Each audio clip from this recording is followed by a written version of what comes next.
About 38 years old. I was born in a Hindu Brahmin family, born in England, raised up between England and India. I embraced Islam about 23 years ago. I was 15 at the time, 15, 16. My uncle had died in very tragic circumstances around about the age of 15. And in the Hindu tradition, the eldest son has to perform the final funeral rites.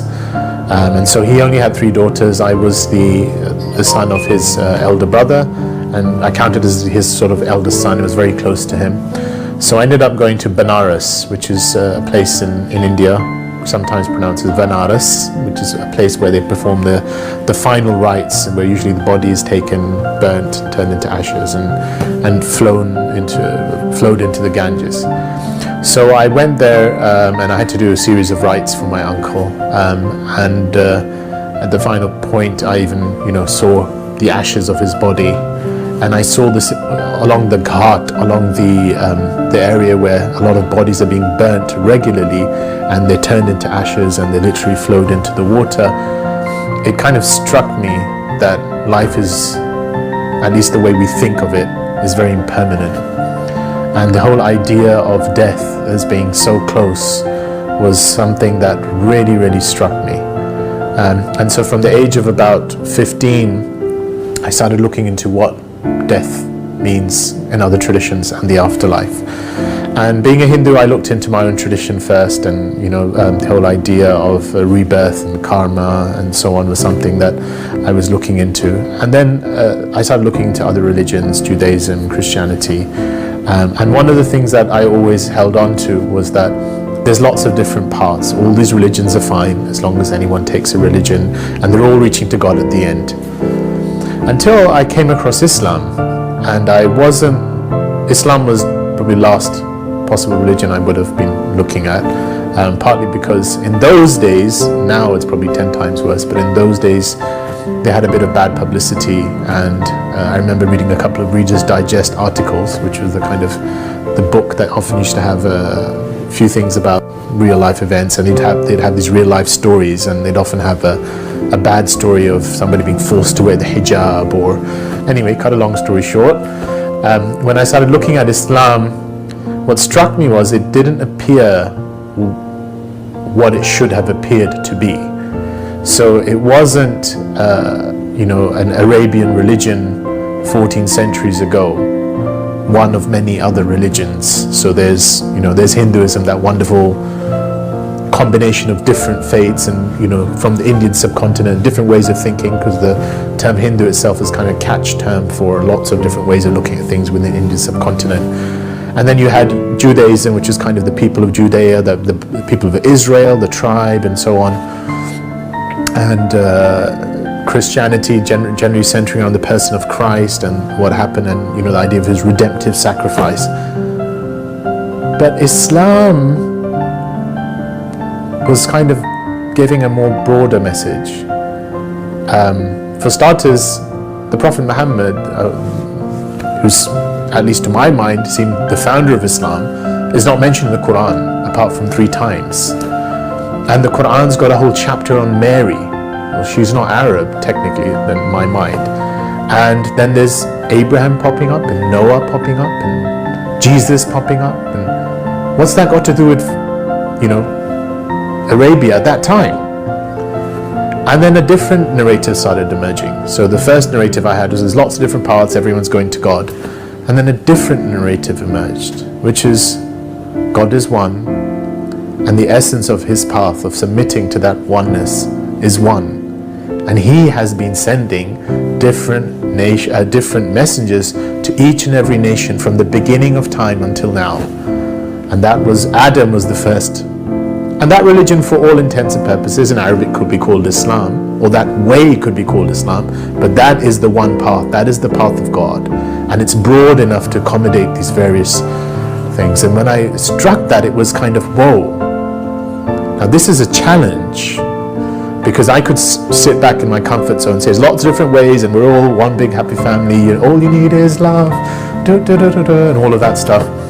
and Bob Marley's One Love, One Life, and all that stuff. But then I've got this message saying, this is it, this is the truth, and this is just the final embodiment.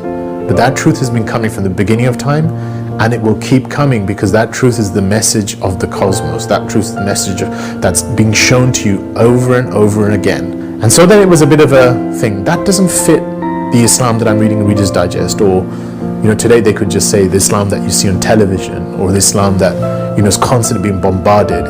It's a deeper Islam. It's the Islam of the soul. It's the Islam that at some point it's like, I think I know this.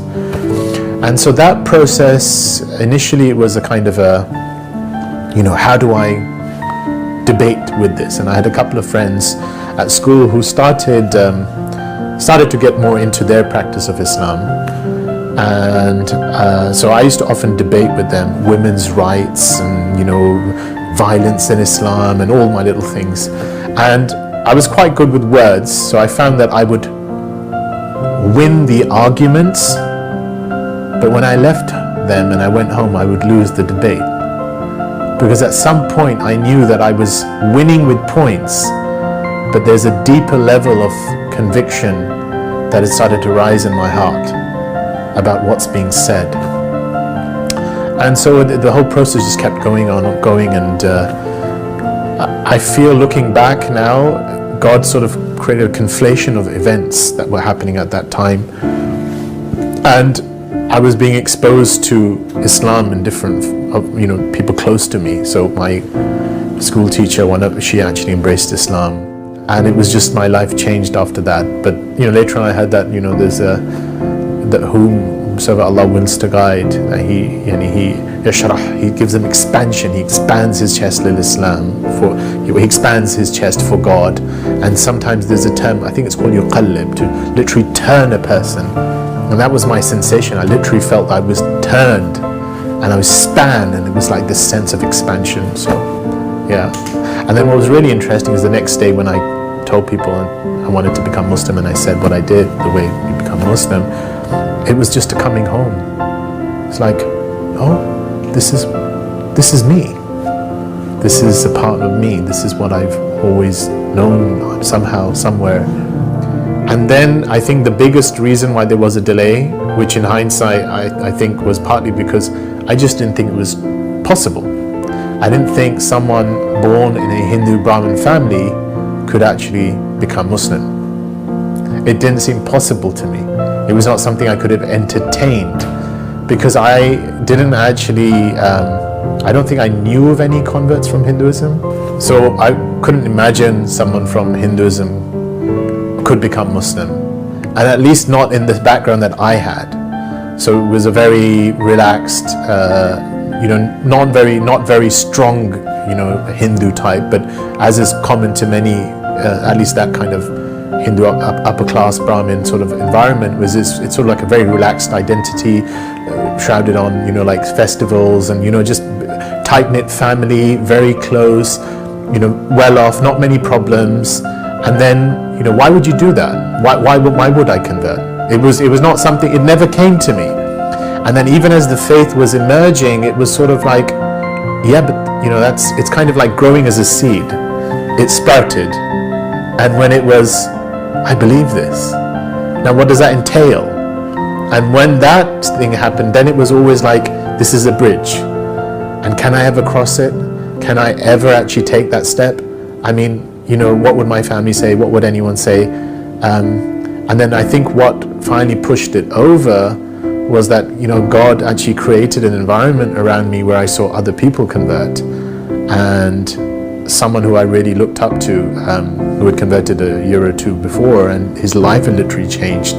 I was walking with him, and he literally looked at me and he said, you don't know how long you're going to live. You don't know how much time you've got. And he said, don't you want to live your life, or at least say what it is that you believe in to yourself. Islam, I wouldn't say changed me, but is continually calling me to change, and is changing me. Because Islam is truth. And I think looking back at the age of 16, when I did decide to become Muslim was that the first thing was, it was just liberating to know that there is a truth out there, that there is a point to life. It was so liberating, and I think most of the converts I've spoken to always say that those first few months are just exhilarating, because it's sort of like, oh, how come no one else knows about this? You know, this is like a treasure, right? But then, you know, as time goes on, it's like the challenge to live up to our lives and that greatest truth. And this is part of faith, right? Being called to, what is your greatest truth? What do you really ascribe to? But just having that you know, like that guidance, just knowing that there is guidance, just knowing that there is a point, knowing was really